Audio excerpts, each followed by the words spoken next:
Além das milhares de pessoas afetadas, cerca de 700 mil micro e pequenas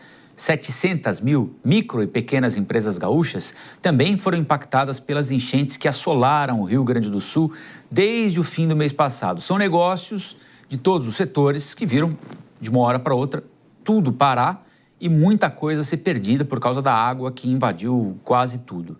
Entidades pedem uma linha emergencial para a reconstrução de moradias, pequenos negócios no estado. A gente vai tentar falar um pouquinho mais sobre esse assunto com a Isabel Baggio, que é presidente da Associação Brasileira das Operadoras de Microcrédito e Microfinanças. Isabel, boa tarde e obrigado pela entrevista. Olá, Rafael, boa tarde. Prazer estar aqui falando com você e com todos aqueles que acompanham a Jovem Pan. Isabel, as chuvas mais contundentes começaram a partir ali do fim de abril e o estrago se desenrolando ao longo do mês de maio, né? Mas já houve tempo, desde que a água começou a baixar, faz muito pouco tempo ainda, mas já houve tempo suficiente para que as pequenas empresas começassem a vislumbrar como vai ser o curto, como vai ser o médio prazo. Já tem alguma coisa sendo alinhada nesse sentido? Do tempo em que a água começou a baixar até agora, já deu para perceber qual vai ser a velocidade de reação do sistema financeiro privado e também do governo do estado, das prefeituras e governo federal para ajudar essa gente toda? Bem, eu falo aqui em nome das organizações do terceiro setor, que são aquelas organizações que estão envolvidas na área de microfinanças. Nós temos, as nossas associadas têm uma carteira de 150 milhões de reais no estado do Rio Grande do Sul, dividido em 8 organizações. Então, as nossas primeiras atividades foram em relação àqueles que nos financiam, isto é, BRDE, Caixa Econômica, BNDES e algumas organizações internacionais, no sentido de postergarmos as dívidas das nossas associadas, porque, em consequência, nós vamos ter que repactuar esses negócios, porque de maneira assim muito fria e muito natural que as pessoas não consigam pagar.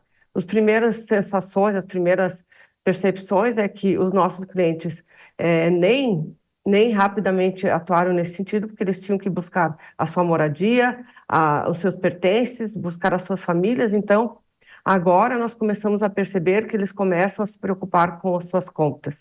E nós estamos aqui, claro, buscando apoio dos nossos fornecedores para que a gente possa, num período muito rápido, auxiliar aquelas pessoas que precisam e que vão conseguir retomar os seus negócios, porque sabemos que muitos nem vão fazer isso, de forma com que a gente consiga atendê-los e eles consigam retomar as suas vidas e as suas economias. Isabel, você consegue estabelecer um paralelo desse período com a pandemia lá em 2020? Consigo, de certa maneira, porque as pessoas na pandemia tiveram seus negócios impactados, e aí eu falo sempre, nós somos financiadores de pessoas em geral das áreas de serviços e que muito rapidamente e imediatamente não conseguiram mais ter acesso a transportes, não conseguiram transporte público, não conseguiram entrar dentro das casas como marceneiro, uma pessoa que faz limpezas, enfim. A área de serviço foi muito impactada imediatamente na pandemia. Mas, por outro lado, as pessoas tinham as suas casas, tinham o mínimo de segurança possível que dava condições delas se manterem em algum período. No caso do Rio Grande do Sul, foi algo muito mais catastrófico, porque imediatamente as pessoas perderam tudo de uma maneira muito abrupta. Então, na pandemia, nós também fizemos os mesmos processos, repactuamos dívidas, aí vamos falar em termos nacionais, claro, mas as pessoas, de uma forma ou de outra, conseguiam, através de delivery, através de uma entrega pessoa a pessoa, fazer algum negócio e ter alguma renda. Nesse caso, o Rio Grande do Sul não teve mais condições de fazer nada, então eu diria que o caso do Rio Grande do Sul é um caso bastante mais impactante que a pandemia. Isabel, o Cristiano Vilela quer te fazer uma pergunta também. Vilela? Isabel, boa tarde, satisfação falar com você. Vilela. Isabel, você colocou agora esse programa, né, que está sendo desenvolvido no sentido de alongar o pagamento, né, o recebimento por parte das entidades, das organizações de microcrédito, no sentido de poder dar esse respiro que o tomador do recurso ele precisa. De quanto tempo esse delay que é dado entre o efetivo pagamento? Existe uma expectativa, eventualmente, desse período precisar ser ampliado ainda pelas dificuldades de reconstrução do Estado? Bem, esse prazo sempre vai ter uma relação muito direta com os prazos que nós conseguirmos ter com os nossos fundadores. Como somos organizações do terceiro setor, nós dependemos, fazemos a intermediação, então nós precisamos ver o que conseguimos. Temos um aceno aí do BNDES para alongar as dívidas nossas e em torno de mais ou menos um ano, que é isso ainda que eu penso que seja ainda bastante curto esse prazo, em função da tragédia. Mas então, ainda estamos em processo de negociação, mas por parte do BNDES temos a segurança aí de um ano.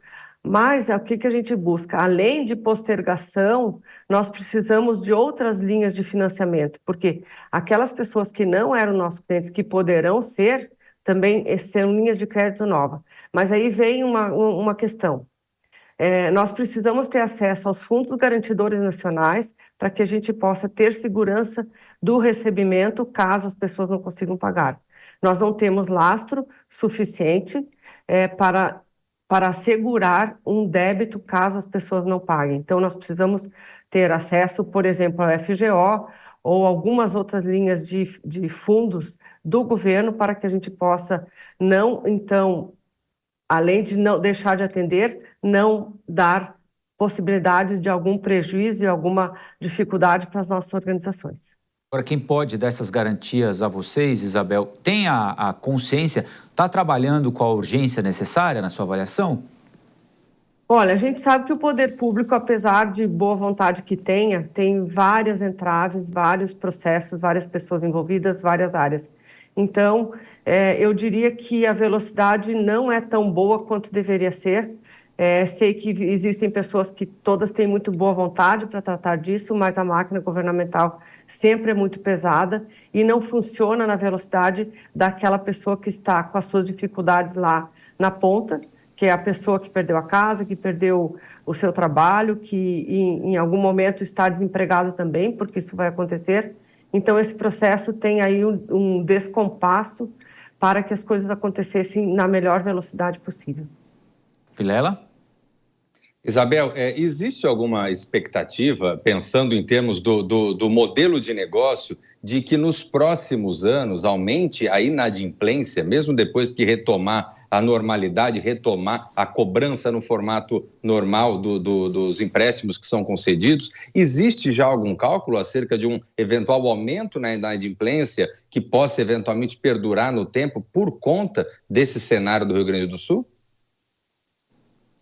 Tem dois cenários. Vamos falar um pouquinho da pandemia. Ainda estamos com uma ressaca da pandemia. As pessoas não conseguiram totalmente se recuperar financeiramente. Existe um alto endividamento das pessoas de baixa renda em função do aumento de preços, em função da falta de capacidade de atender às necessidades da família versus a capacidade da concessão da renda das pessoas.